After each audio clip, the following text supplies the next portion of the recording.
এবার আমরা শিখব হলো জারণ সংখ্যা নির্ণয়ের নিয়ম।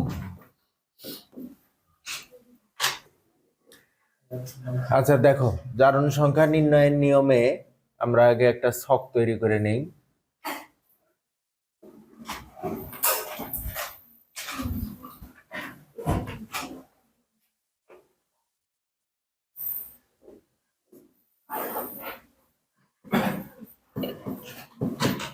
এখানে হলো জারণ সংখ্যা, এখানে দিব হলো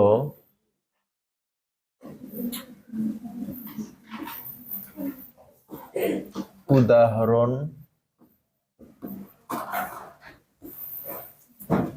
আর এখানে হলো ব্যতিক্রম।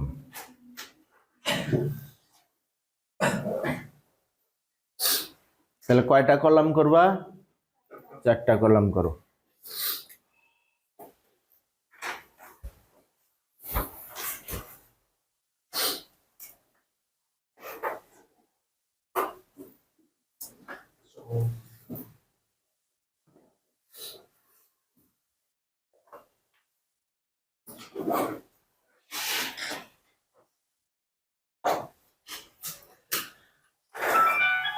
তো প্রথমে দেখো,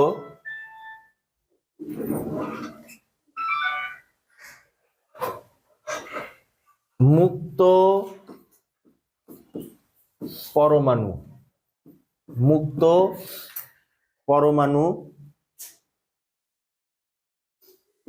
মৌলিক অণু, মৌলিক অণু, আর আরেকটা হলো নিরপেক্ষ অণু।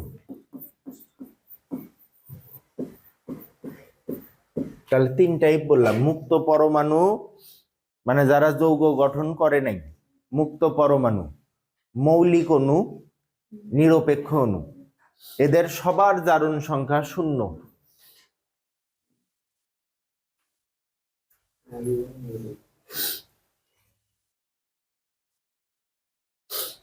কি বুঝতে পারছো? উদাহরণ কি? মুক্ত পরমাণুর উদাহরণ ধরো লিখলাম সোডিয়াম, নিয়ন, এই যে এরা হলো মুক্ত পরমাণু। তারপর মৌলিক অণু, দ্বিপরমাণু gas, hydrogen, nitrogen, oxygen, fluorine, এরকম যারা আছে, ক্লোরিন, এগুলো হলো মৌলিক অণু। মৌলিক অণুরও জারণ সংখ্যা কি হয়? 0 হয়। এর সাথে আরো 2টা লিখে রাখো, P4S8, P4 এবং S8।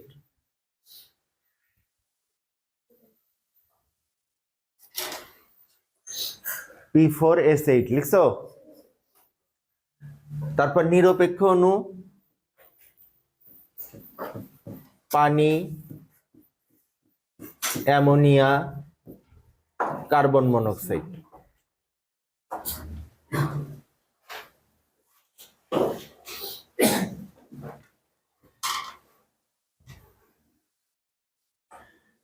তাহলে দেখো, নিরপেক্ষ অণুর ক্ষেত্রে কি হয়? এই অণুতে কি আছে? অক্সিজেন আর হাইড্রোজেন।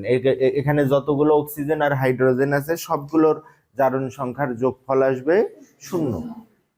এই জন্য কোথাও যদি জারণ সংখ্যা নির্ণয় করতে বলে এবং সেটার অংশ হিসাবে যদি পানি থাকে, তাহলে সেখানে পানির জন্য আলাদা হাইড্রোজেন বা অক্সিজেনের জারণ সংখ্যা বের করার দরকার নেই। আমরা সরাসরি যেখানে পানি আছে 0 বসিয়ে দিতে পারবো, যেখানে অ্যামোনিয়া আছে 0 বসাতে পারবো। কি বুঝতে পারছো এটা? তাহলে মুক্ত পরমাণু, মৌলিক অণু এবং নিরপেক্ষ অণু, এদের জারণ সংখ্যা হলো 0। এটা গেল 1 নম্বর নিয়ম। এরপরে লিখো আয়ন।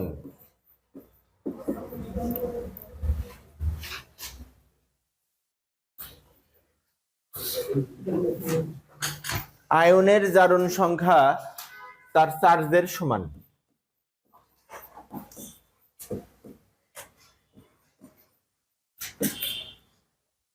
আয়নের জারণ সংখ্যা তার চার্জের সমান। ধরো এখানে তোমার একটা আয়ন দেওয়া হলো, এই যে সোডিয়াম আয়ন দিয়ে যদি বলি এখানে সোডিয়ামের জারণ সংখ্যা কত, +1, আয়নের জারণ সংখ্যা তার চার্জের সমান। ধরো আমি দিলাম ক্লোরাইড, চার্জের সমান -1। তারপরে দিলাম ধরো সালফেট, -2,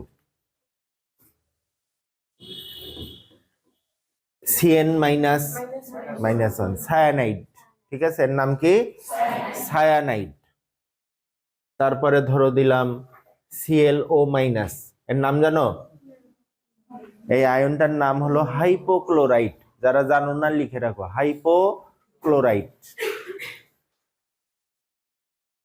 এগুলো কিন্তু MCQ আসে, নিম্নের কোনটি হাইপোক্লোরাইট আয়ন, বা নিম্নের আয়নটির এই আয়নটা দিয়ে বললে এর নাম কি। এরপর আরেকটা দেখো,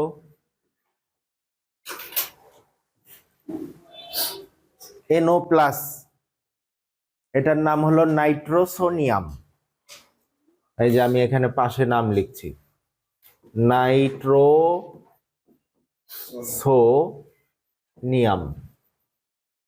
নাইট্রোসোনিয়াম।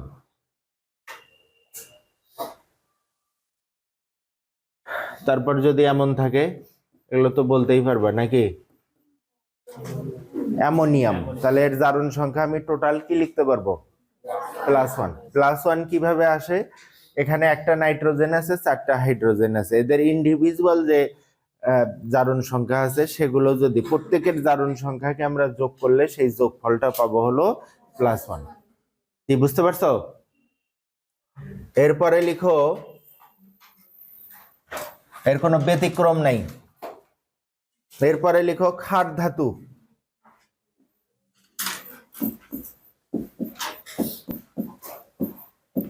ক্ষার ধাতু, ক্ষার ধাতু কারা? হ্যাঁ, গ্রুপ 1 এর যে মৌলগুলো আছে তারা হলো ক্ষার ধাতু। তাদের জারণ সংখ্যা সর্বদা 1, যেখানে যার সাথেই যৌগ গঠন করুক না কেন, যৌগ গঠন করলেই তাদের জারণ সংখ্যা সর্বদা +1, কোনো ব্যতিক্রম নাই, সর্বদা +1। যেমন সোডিয়াম ধরো ক্ষার ধাতু, ক্লোরিনের সাথে যদি যৌগ গঠন করে তাহলে এর জারণ সংখ্যা এখানে +1, যেখানে যার সাথেই করুক না কেন। ধরো তোমার অক্সিজেনের সাথে করলো, সেক্ষেত্রেও জারণ সংখ্যা কি হবে, +1। ধরো লিথিয়াম ফ্লোরাইড দিলাম, যেখানে যার সাথেই ক্ষার ধাতু যৌগ গঠন করুক না কেন এর জারণ সংখ্যা সর্বদা +1। না, সম্পূর্ণ যৌগ না, জারণ সংখ্যা হলো এই যে এই যৌগের মধ্যে পরমাণুর। বুঝতে পারছো? আচ্ছা, এরপরে লিখো মৃৎক্ষার ধাতু।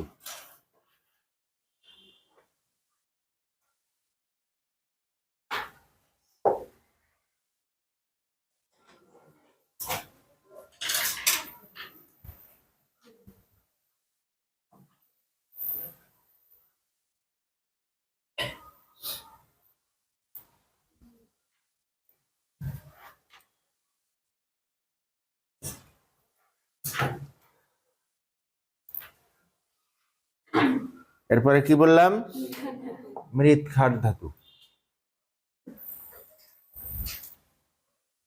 তাহলে মৃৎক্ষার ধাতু, মৃৎক্ষার ধাতু কারা? গ্রুপ 2। মৃৎক্ষার ধাতু হলো গ্রুপ 2। তাহলে গ্রুপ 2 এর জারণ সংখ্যা +2। মৃৎক্ষার ধাতু যতগুলো আছে সবগুলোর জারণ সংখ্যা +2, কোনো ব্যতিক্রম নেই। যেখানে যার সাথে যৌগ গঠন করুক না কেন, যৌগ গঠন করলেই ওর জারণ সংখ্যা কত, +2। আর যৌগ গঠন না করলে, ধরো মৃৎক্ষার ধাতু শুধু এই যে ক্যালসিয়াম এইভাবে আছে, তখন 0, ওই যে ওইটা 1 নম্বর নিয়মে যাবে, মুক্ত পরমাণু। তাহলে মৃৎক্ষার ধাতু ক্যালসিয়াম ক্লোরাইড,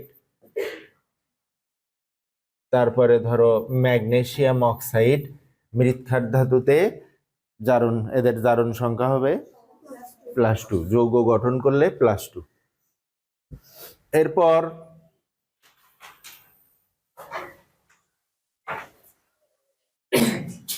এরপর ফ্লোরিন।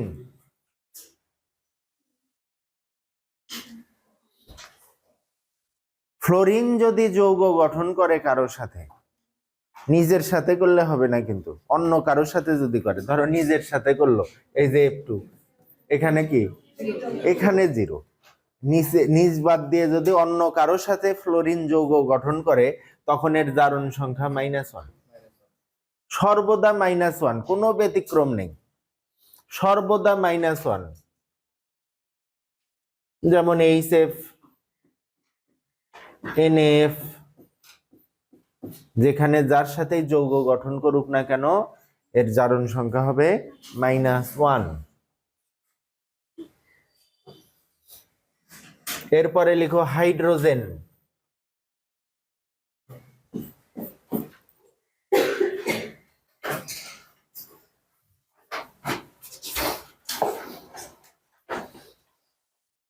এবার কি বললাম, হাইড্রোজেন। হাইড্রোজেন যদি কারোর সাথে যৌগ গঠন করে, তাহলে তার জারণ সংখ্যা হবে +1। যেমন HCl, এখানে ওর +1, H2O, এখানে +1। কিন্তু ব্যতিক্রম আছে। ব্যতিক্রমটা কি, লিখো, ধাতুর সাথে যৌগ গঠন করলে, ধাতুর সাথে যৌগ গঠন করলে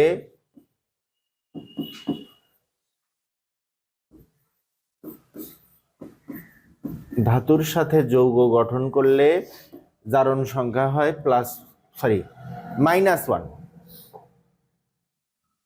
ধাতুর সাথে যৌগ গঠন করলে জারণ সংখ্যা হয় -1। উদাহরণ হিসাবে লিখে রাখতে পারো, ক্যালসিয়াম হাইড্রাইড, সোডিয়াম হাইড্রাইড,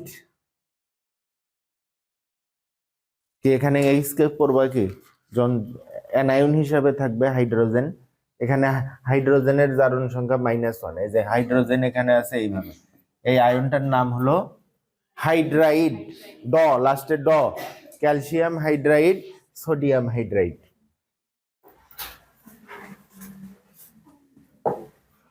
কি বুঝতে পারছো?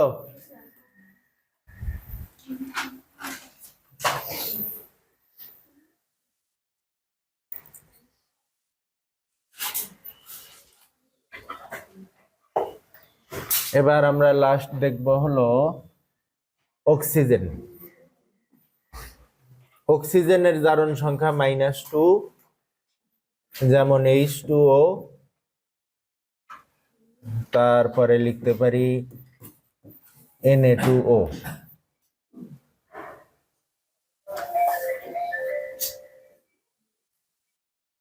ব্যতিক্রম, অক্সিজেনের জারণ সংখ্যা কিন্তু সর্বদা -2 না, এর কিছু ব্যতিক্রম আছে। কি ব্যতিক্রম বলো তো, এটার নাম কি হবে? তোমাদের গতদিনই আমি সমযোজী যৌগের নামকরণ করালাম, বলো শেষ। অক্সিজেন নাকি ডাইফ্লোরিন অক্সাইড? Oxygen difluoride. এই যে শুরুতে যেটা আছে, ওর নরমাল নাম যেটা, অক্সিজেন ডাইফ্লোরাইড। তো এটা তোমরা আরেকভাবে মনে রাখতে পারো, সাধারণত, যদিও পড়াইনি এখনো, অধিক তড়িৎ ঋণাত্মক মৌল যেগুলো থাকে, এই যৌগগুলোতে অধিক তড়িৎ ঋণাত্মক মৌল যেগুলো থাকে, মূলত তাদের নামের শেষেই আইড যুক্ত হয়। যেমন অক্সিজেন আর ফ্লোরিনের মধ্যে ফ্লোরিনের তড়িৎ ঋণাত্মকতা বেশি, এই জন্য নামের শেষে কি আইড যুক্ত হয়। তাহলে এটার নাম হলো অক্সিজেন ডাইফ্লোরাইড। Oxygen difluoride. এখানে অক্সিজেনের জারণ সংখ্যা হলো +2, এই যে ব্যতিক্রম, -2 না, কিন্তু এখানে হলো +2। তারপরে আর কি ব্যতিক্রম আছে? পার অক্সাইড।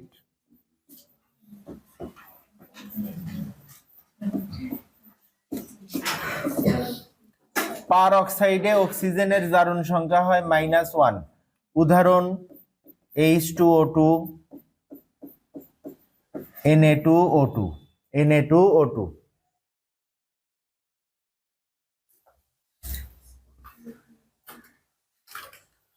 কি বুঝতে পারছো? আরেকটা ব্যতিক্রম আছে, সেটা হলো সুপার অক্সাইড।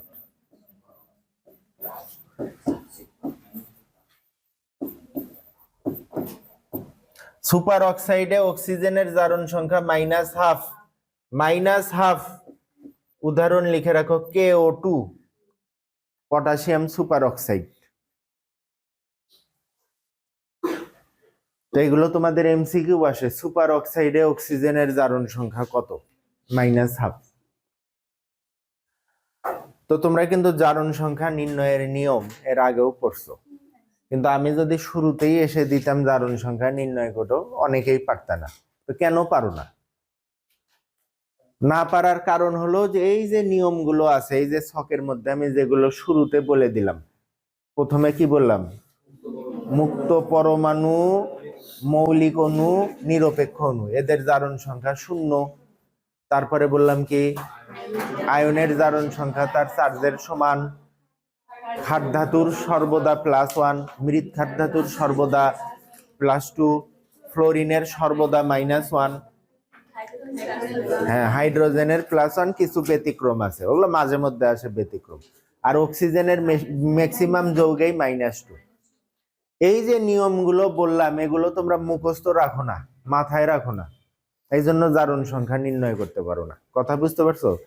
এই যে কয়টা লিখে দিলাম, এগুলোর জারণ সংখ্যার মান যদি তোমরা মুখস্থ না রাখো, জীবনেও তোমাদের জারণ সংখ্যা নির্ণয়ের সমস্যার সমাধান হবে না। কথা বুঝতে পারছো? বোঝা গেছে আমার কথা? অন্তত যে কয়টা আমি বললাম, এই যে মৃৎ খাদ ধাতু, হাইড্রোজেন, অক্সিজেন, ফ্লোরিন, আরেকটা বললাম মুক্ত, নিরপেক্ষ অণু, অন্তত এগুলো তোমরা মুখস্থ রাখবা, দেখবা জারণ সংখ্যা নির্ণয়ের সমস্যা দূর হবে অনেকটা। নিরপেক্ষ মানে কি? চার্জ নাই। তাহলে এখন একটা উদাহরণ দেখো, KMnO4, এই যে এখানেই লক্ষ্য করো, তোমাকে বলবে এটার নাম কি? Potassium permanganate. তোমাকে বলবে ম্যাঙ্গানিজের জারণ সংখ্যা নির্ণয় করো। এখন তুমি পটাশিয়ামের জারণ সংখ্যা জানো না, অক্সিজেনের জারণ সংখ্যা জানো না, তুমি ম্যাঙ্গানিজের জারণ সংখ্যা জীবনেও নির্ণয় করতে পারবে না। কথা বুঝতে পারছো? তুমি ম্যাঙ্গানিজের তো জানোই না, পটাশিয়ামেরও জানো না, অক্সিজেনেরও জানো না, আননোন হয়ে গেছে 3টা, তার একটার সমাধান করতেই পারবে না। তো এই যে এগুলোই মুখস্থ রাখতে হবে। এই যে খাদ ধাতু আছে, এই যে অক্সিজেন আছে, তাহলে খাদ ধাতুর জারণ সংখ্যা কত? +1, এই যে এখানে +1 দাও। তারপর ম্যাঙ্গানিজের জারণ সংখ্যা জানি না, ওটাকে ধরে নিবা x, প্লাস অক্সিজেনের -2 গুণন 4। তো তোমাদের নিয়ম বললাম কি, নিরপেক্ষ অণুর জারণ সংখ্যা 0 হয়। এর মানে কি? এর মানে হলো এই নিরপেক্ষ অণুটা যতগুলো পরমাণু দিয়ে গঠিত, তাদের সবগুলো জারণ সংখ্যা যোগ করলে যোগফল হবে 0। তাহলে এবার সমাধান করো এটা। +7। কি বুঝতে পারছো? আচ্ছা, এবার কি সবাই বুঝতে পারছো কিনা? তাহলে এই দেখো, আবার বলি, তোমাকে ম্যাঙ্গানিজ বের করতে বলছে, তুমি পটাশিয়ামেরও জানো না, অক্সিজেনের জানো না, তো এগুলো কোথায় থেকে জানবা? এই জন্যই তো ওই চারটা তোমাকে বা ওই ছকটা তোমাকে মুখস্থ রাখতে হবে। কথা বোঝা গেছে? আচ্ছা, এরপরে নিজেরা একটু চেষ্টা করো তো।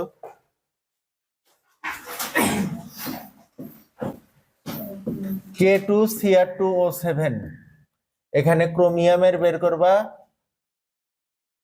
আরেকটা বের করবা লিথিয়াম অ্যালুমিনিয়াম টেট্রাহাইড্রাইড। এই যে এগুলোর যে আমি নাম বলি, এগুলো এমন না যে খালি এইখানেই শেষ এদের নাম, সামনে আরো অনেক অধ্যায়ে গেলেও এদের নাম পাবা। তো একটু মাঝে মধ্যে মানে নাম বললে টুকে রাখবা পাশে, কি নাম বললাম। এটার নাম মনে হয় জানো নাকি? পটাশিয়াম ডাইক্রোমেট, এটার নাম অনেকেই জানো না। দেখো, নামটা কিন্তু লেখা খুবই সহজ, লিথিয়াম অ্যালুমিনিয়াম টেট্রাহাইড্রাইড। ওই যে কিছুক্ষণ আগে যে বললাম ক্যালসিয়াম হাইড্রাইড, সোডিয়াম হাইড্রাইড, ওই রকম লিথিয়াম অ্যালুমিনিয়াম 4টা হাইড্রোজেন থাকার কারণে টেট্রা হাইড্রাইড।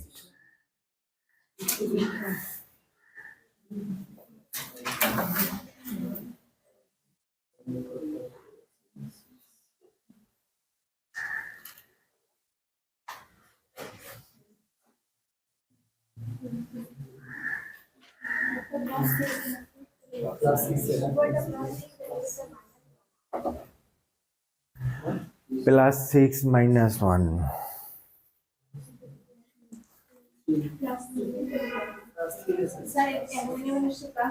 আচ্ছা আসুক, প্রথমটা কি সবার +3 আসছে? ও +6, হ্যাঁ +6 আসবে। এই যে এখানে একটু দেখো, ক্ষার ধাতু +1, দুইটা থাকার কারণে 2 দিয়ে গুণ। ক্রোমিয়ামের বের করতে বলছি, এর জানি না এক্স, দুইটা ক্রোমিয়াম থাকার কারণে এই যে এখানে যেমন 2 দিয়ে গুণ করছো, এখানেও 2 দিয়ে গুণ করবা, ঠিক আছে? তাহলে 2x। অক্সিজেনের -2, 7টা থাকার কারণে 7 দিয়ে গুণ, এই যে 0। এবার তুমি এক্স এর মান বের করো, কত আসে? এক্স এর মান আসবে +6। কি বুঝতে পারছো? আচ্ছা এইবার দেখো, শুরুতে লিথিয়াম ক্ষার ধাতু, তাহলে কত? +1। অ্যালুমিনিয়ামের জানি না, আর এখানে হাইড্রোজেনেরটা ওই ব্যতিক্রমের মধ্যে থাকবে। মানে হাইড্রোজেন যদি ধাতুর সাথে যুক্ত থাকে, এগুলো ধাতু না, হাইড্রোজেন যদি ধাতুর সাথে যুক্ত থাকে তখন তার জারণ সংখ্যা হয় -1, ঠিক আছে? তাহলে ধাতুর সাথে যুক্ত থাকলে -1 গুণন 4 = 0। তাহলে দেখো এক্স কত আসে? এক্স আসবে কি +3। কি বুঝতে পারছো? আচ্ছা এবার একটা আয়ন করো, আয়ন।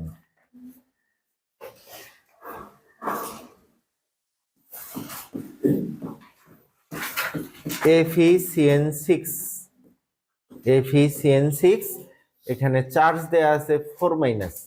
এখানে আয়রনের জারণ সংখ্যা বের করবা।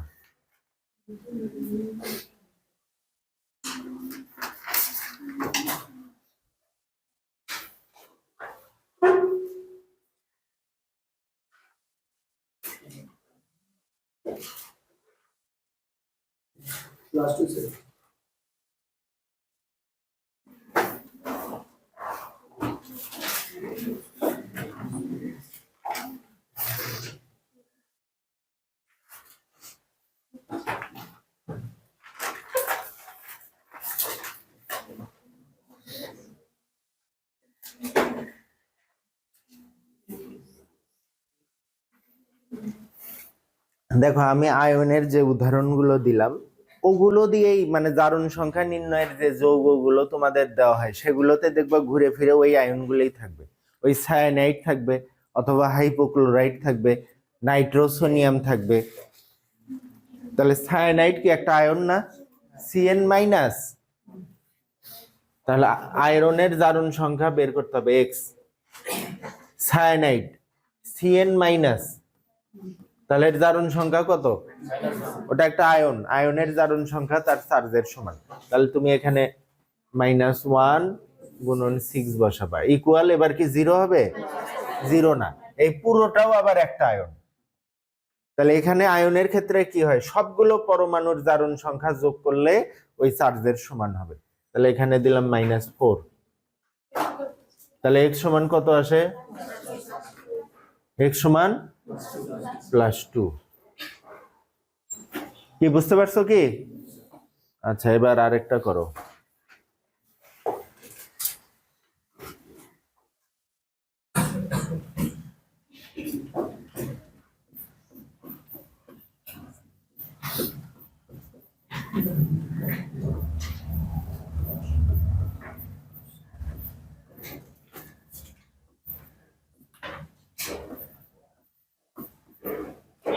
এখানে আয়রনের জারণ সংখ্যা বের করো।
কত আসে? +1। আয়রনের জানি না এক্স প্লাস, এই যে এটাই তোমাদেরকে বলছিলাম, নিরপেক্ষ অণু হিসাবে আমি পানি, অ্যামোনিয়া এবং কার্বন মনোক্সাইড লিখছিলাম, এগুলোই থাকে বেশিরভাগ ক্ষেত্রে। তাহলে এখন দেখো পানি, তোমার আলাদা করে হাইড্রোজেনের জারণ সংখ্যা বসানোর দরকার নাই, অক্সিজেনের দরকার নাই, যেহেতু এটা নিরপেক্ষ অণু, তুমি সরাসরি ওখানে বসাবে 0 গুণন 5 প্লাস নাইট্রোসোনিয়াম, এই জন্যই তোমাদের এটা লিখে দিয়েছিলাম, এই যে এটা একে কিন্তু বলি নাই নিরপেক্ষ অণু। তাহলে NO প্লাস, তাহলে ওর জারণ সংখ্যা কত দিবা? +1। এখানে দিবা প্লাস সালফেট, কি এরকম নাকি? এরকম না? তাহলে -2 = 0।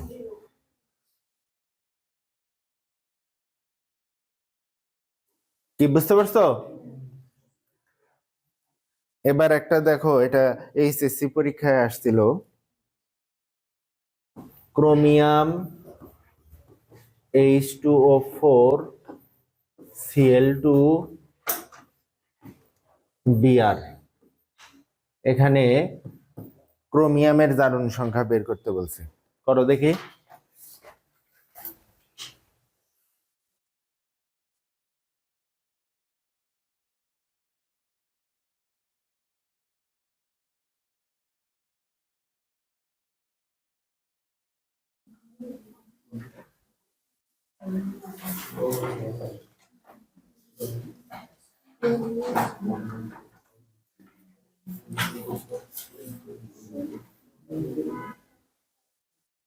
করছো? কত? ভালো করে দেখো আবার।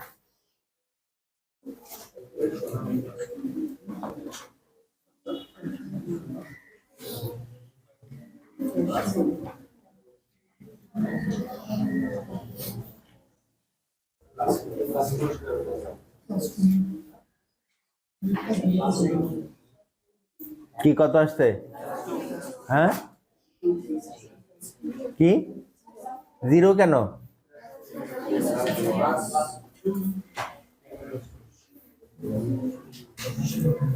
ক্রোমিয়ামের হলো,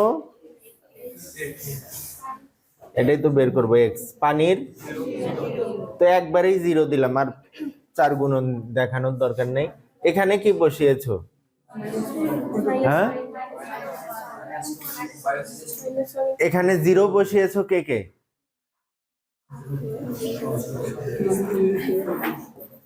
তাহলে এখানেও 0 বসাবা। এই যে ক্লোরিনকে এইভাবে দেখলে 0 বসাবা। ক্লোরিন যখন এই যে এইভাবে থাকে, ওর সাথে কিছু নাই, তখন 0। আর এখানে তো ক্লোরিন ক্লোরিন হিসাবে নাই, ক্লোরাইড হিসাবে আছে। Cl2, ওখানে হলো ক্লোরিনের জারণ সংখ্যা হবে 0।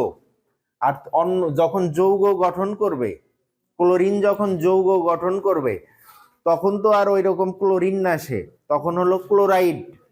ক্লোরিন যখন যৌগ গঠন করে তখন সে কি? এই যে ক্লোরাইড। তাহলে এরকম ক্লোরাইড কয়টা আছে? 2টা। তাহলে 2টা ক্লোরাইডের চার্জ কত হবে? -2 প্লাস ব্রোমিন, নাকি ব্রোমিনকে এখানে মুক্ত পরমাণু ধরছো? ও কই মুক্ত, তো যুক্ত অবস্থায় আছে। তাহলে এখানেও ব্রোমিন, ব্রোমিন যখন যৌগ গঠন করে তখন কি হয়? Br- হিসাবে থাকে। হ্যালোজেন যতগুলো আছে সবাই এইভাবে থাকে। তাহলে কি হবে এখানে? -1 0। তাহলে কত আসে? x সমান হলো +3। কি কথা বুঝতে পারছো? তাহলে আর একটা করো, এটা আসছিল একবারে এইচএসসি পরীক্ষায়।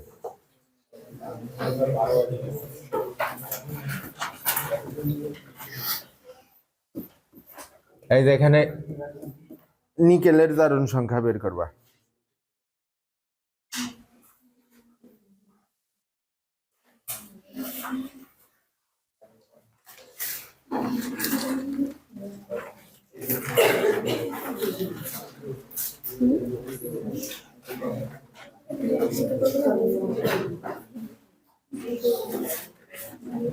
কি কত? হ্যাঁ করো দেখি, কিভাবে করো দেখি, মাপ বুদ্ধি খাটাও দেখি।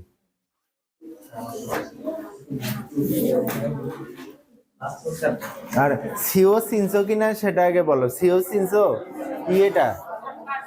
হ্যাঁ কার্বন মনোক্সাইড। অনেকে আবার ওটাকে কোবাল্ট ধরে বসে থাকে। কোবাল্ট হলে এই যে এরকম হবে, কথা বুঝতে পারছো? কোবাল্ট হলে অক্সিজেন ছোট হবে। তাহলে নিকেল, নিকেল হলো এক্স। নিরপেক্ষ নিরপেক্ষ অণুর জারণ সংখ্যা কত? 0। তাহলে 0 গুণন 4, এর কোনো চার্জ দেখা যাচ্ছে? তার মানে এই পুরোটাই নিরপেক্ষ, তাহলে এটাও 0। এখানে এক্স এর মান 0। এখানে নিকেলের জারণ সংখ্যা 0। কথা বোঝা গেছে?